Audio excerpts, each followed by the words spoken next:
Hello, welcome back to another blog. আজকের ভিডিওটা ঠিক ব্লগও বলা চলে না, আবার একটা অন্যরকম অভিজ্ঞতা শেয়ার করার জন্য আজকে আমার ভিডিওটা শেয়ার করা। নইলে দেখবি আমি কোনোরকম শর্টস পোস্ট করি, খাবারই হোক বা কোথাও ঘুরতে গেলাম সেসব নিয়ে। এরকমভাবে ক্যামেরার সামনে হঠাৎ করে বক বক করার মতন সেরকম কখনো ভিডিও বানাইনি। তো আমার পাশ থেকে অনেক নয়েজ আসতে পারে, তো প্লিজ সেটা একটু ম্যানেজ করে নিও। আজকে আমি ভিডিওটা যে জন্য শুরু করলাম সেটা হচ্ছে আমার হোস্টেল জীবনের 3 বছরের অভিজ্ঞতা। আমি মোটেও প্রস্তুত অবস্থায় এই ভিডিওটা করছি না, যে কি বলবো এরকম ভাবিও নি, তাও মনে হলো যে করি। কেন কি আমার ইউটিউবে ফার্স্ট যেটা ভিডিও আছে, যে ইউটিউব জার্নি স্টার্ট এরকম করে একটা আমি ভিডিও বানিয়েছিলাম। তো সেটা ছিল ঠিক এইরকম একটা পজিশনে বসে এরকমভাবেই ভিডিওটা বানানো শুরু করেছিলাম আমি।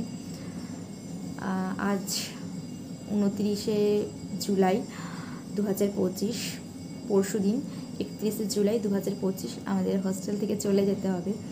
তো ভাবলাম যে চলে যাওয়ার আগের সময়টাই কিছু কথা বলেই ফেলি। এই রুমটাতে স্টার্ট করেছিলাম ভিডিও, এই রুমটাতেই শেষ করলাম। হোস্টেল আমি এসেছিলাম 6ই ডিসেম্বর 2022। তো সেগুলো আমি দেওয়ালে লিখে রেখেছি, তোমাদেরকে আমি স্ক্রিনে দিয়ে দিচ্ছি। হোস্টেল জীবনের অভিজ্ঞতা আমাকে শেয়ার করতে বলা হয়েছিল আমাদের ফেয়ারওয়েলের দিন। তো আমি সেখানে বেশ কিছু কথা কাঁপা কাঁপা গলাতেই বলেছিলাম। সব কথা তো বলা সম্ভব হয়ে ওঠে না ওই কম সময়টার মধ্যে, কারণ সবাইকেই বলে দেওয়ার মতন একটা সময় করে দিতে হবে। আর যখন সেই সময়টা চলে এলো না, তখন অনেক রকম কথা বলতে ইচ্ছা করছে, কিন্তু এই বলার সময়টাই যেন কথা হারিয়ে ফেলছি। 6/12/2022 এসেছিলাম ঠিক কিছু অন্যরকম অভিজ্ঞতা নিয়ে। ভেবেছিলাম ঠিক এখানে এরকমটা হবে, তো এরকমটা পারবো তো। তার আগে যখন আমি বাইরে থাকতাম, তো তখনকার কিছু ভালো ভালো মুহূর্ত ছিল, ভালো আন্ডারস্ট্যান্ডিংও ছিল যাদের সাথে ছিলাম। এখানে এসে না দেখলাম পুরোটা আলাদা। এখানকার মানুষজন, এখানকার পরিবেশ সম্পূর্ণ আলাদা। আমি বলবো না যে এখানকার মানুষজন সবাই খারাপ, হয়তো আমি তাদের সাথে সেরকম মিশতে পারিনি, সেরকমটা আমি দিতে পারিনি। আমারও ফল্ট আছে, সবসময় তো অপরের দোষটা দেখলে হবে না, নিজেরও দোষ আছে হয়তো। তো এখানে এসে দেখেছি যে এখানে মানুষ কীভাবে মুহূর্তের মধ্যে বদলে যেতে পারে। কিছু কথা বলতে গিয়েও বলতে পারছি না, থাক। কিছু কথা সবসময় আমার মনে হয় যে না বলাটাই ভালো, কিছু কথা গোপনে রাখাই ঠিক আছে।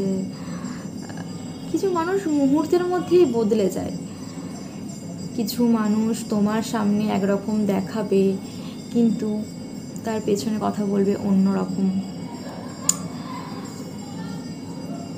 তুমি একটা মানুষকে যেরকমভাবে একটা প্রায়োরিটি দিচ্ছ, তুমিও যে সেরকম ঠিক প্রায়োরিটি জিনিসটা পাবে সেরকমটা কিন্তু একদমই নয়। তো পাশ থেকে প্রচণ্ড রকমভাবে নয়েজ আসছে, প্লিজ একটুখানি অ্যাডজাস্ট করে নিও। আমি এখানে এসে একটা জিনিস দেখেছি, যে তুমি মানুষকে যতই দাও না, যতই তুমি তার জন্য ভাবো না কেন, ভালো করো না কেন, একটা সময় পর না তোমাকে নিয়ে গসিপ হবেই। তুমি যার কাছে নিজের সমস্তটা শেয়ার করবে, নিজের পার্সোনাল লাইফে সমস্ত কিছু, সে তোমাকে কিন্তু সবার সামনে সেটাকে নিয়ে গসিপ করবেই। তখন কি মনে হয় বলো তো, যে আমি যেটা সবটা বিশ্বাস করে বললাম, সে তো সবটা জানে। তো যাদের সামনে বলছে তারা শুধু ওইটুকু শুনিয়ে আমাকে জাজ করবে, পুরোটা কিন্তু জানবে না। খারাপ লাগে, কিন্তু কিছু করার নেই। এটাই আমাদের সমাজ, এটাই আমাদের বাস্তব, এটা মেনে নিতে হবেই আমাদেরকে। হোস্টেলে এই 3টে বছর আমার জীবনের এক কথায় বলা চলে মানে বেস্ট 3টে বছর। আমার এই রুমটাকে আমি ভীষণ ভালোবাসি, কারণ এই রুমটায় আমি প্রথম যখন এসেছিলাম, একদম প্রথম দিন থেকে শেষ দিন পর্যন্ত আমি এই রুমটাতেই আছি। তার জন্য বলতে পারো আরও একটা মায়া পড়ে গেছে। আরও মায়া পড়ার কারণ হচ্ছে, যখন আমি এখানে একা থাকতাম তখন মানে কষ্ট হতো, কাঁদতাম। তারপরে যখন না মানে এই যে আমি জানলাটার সামনে ফোনটা রেখেছি, এই জানলাটা দিয়ে আমি ভিউটা দেখতাম, একা একা থাকতাম, দরজা জানালা একদম লাইট অফ করে নিজের মতন করে নিজেকে এন্টারটেন করতাম। আস্তে আস্তে কী হলো, আমি নিজে একা থাকতে শিখে গেলাম। ভালো লাগতো এই রুমটায় টাইম কাটাতে। বাড়ি গেলে মন খারাপ লাগতো যে আমি কখন আসবো, কারণ বাড়িতে আমি ঠিকঠাক নিজের মতন করে পেতাম না ব্যাপারটা। তো এই কারণে না এই রুমটা আমার ঠিক খারাপ সময়গুলোতেও আমার পাশে থেকেছে, আমাকে এন্টারটেন করেছে, নিজের মতন করে আমি থাকতে পেরেছি এই জায়গাটাতে। সেই জন্য এই রুমটা আমার কাছে খুব একটা মায়ার জিনিস। তো আমি সেই জন্য যতই কষ্ট হয়, তিনতলায় একদম প্রচণ্ড রোদে গরম, খুব কষ্ট হয়, কিন্তু তাও আমি যাইনি, মরার মতন এখানে পড়ে দেখেছি। আজ দেখতে তো 3টে বছর কেটে গেল অনেক ভালো ভালো স্মৃতি নিয়ে। আমি ভাবতাম আমার জীবনে কোনো ভালো স্মৃতি হবারই নয়, কিন্তু এখানে এসে আমি ফিল করেছি আমার জীবনের বেস্ট 3টে বছর আমি এখানে পেয়েছি। জীবনে অনেক অনেক ভালো সময়, ভালো মুহূর্ত আমি এখানে থেকে কাটিয়েছি, যেগুলো আমার সত্যি আনএক্সপেক্টেড ছিল। আমি কখনো ভাবিনি যে এরকমটা হবে আমার সাথে। ভালো খারাপ মিশিয়ে জীবন হয়। তো আমার খারাপ তো আছেই, খারাপের থেকে বেশি ভালোটাই আছে। আমি এখানে এসে অনেক অনেক কিছু শিখেছি। প্রথম যখন এখানে এসেছিলাম আমি, সেই দিনে আমি কীরকম ছিলাম আর এখন আমি কীরকমভাবে বেরিয়ে যাচ্ছি, অনেকটা ডিফারেন্ট। তো থ্যাংক ইউ সো মাচ হোস্টেলকে। ভীষণ মিস করবো, মানে ভাবতে কীরকম লাগছে একটা যে পরশু দিন চলে যাব, আর মাত্র একটা রাত। কিছু করার নেই, যেতে হবেই আমাদেরকে। আমরা চলে গেলেই নতুনটা আসতে পারবে, আবার এখানে অন্যরকমভাবে পরিবেশ সেজে উঠবে। যেহেতু ভিডিওটা এই রুম থেকেই এরকমভাবেই স্টার্ট করেছিলাম, তো ভাবলাম এরকমভাবেই কিছু কথা শেয়ার করে যাই। যখন চলে যাব এগুলোই থাকবে স্মৃতি। বলতে চাই যে হোস্টেলে মানে যারা প্রথমবার হোস্টেলে থাকবে বলে ভাবছো, তো সেখানে গিয়ে দেখবে যে একদম অন্য রকমের একটা পরিবেশ তোমরা ফেস করবে, অনেক বাধা বিপত্তি আসবে। তখন মনে হবে যে না, পারছি না। আমার জীবনেও এরকম কিছু সিচুয়েশন এসেছিলো যখন মনে হচ্ছে যে না, আমি আর পারছি না। তো তখন না মানে নিজেকে স্ট্রং রাখতে হবে, কোনো কিছুর জন্য নিজের পজিশন থেকে একদম সরে যাওয়া যাবে না। তুমি যদি সেই জিনিসটা থেকে ভয় পেয়ে সরে যাও, তুমি হেরে গেলে।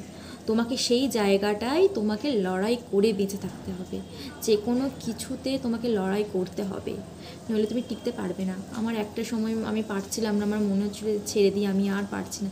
কিন্তু না, নিজেকে বোঝালাম যে আমি কেন যাব, কাদের জন্য যাব। আমি এখানে একা এসেছি, নিজের দায়িত্বে এসেছি, আমি কারোর কথা ভেবে আসিনি যে আমি এর ওপর ডিপেন্ড করে আমি আছি, তো এ না থাকলে আমিও থাকতে পারবো না, ও যদি আমার সাথে এরকম ব্যবহার করতো আমি এখান থেকে চলে যাব। আমার ভালো আমারকে ভাবতে হবে, কেউ তোমার পাশে থাকবে না। একটা সময় পর বাবা মাও থাকবে না, তখন তোমার ভালো তোমাকে ভাবতে হবে, কারোর ওপর ডিপেন্ড করে থাকবে না। যত যাই কিছু হোক না কেন, জীবনে লড়াই করে বাঁচতে হবে, এটা সবসময় মাথায় রাখবে। তো যারা প্রথম হোস্টেলে আসবে ভাবছো, তারা কিন্তু অবশ্যই এই জিনিসটা মাথায় রেখো।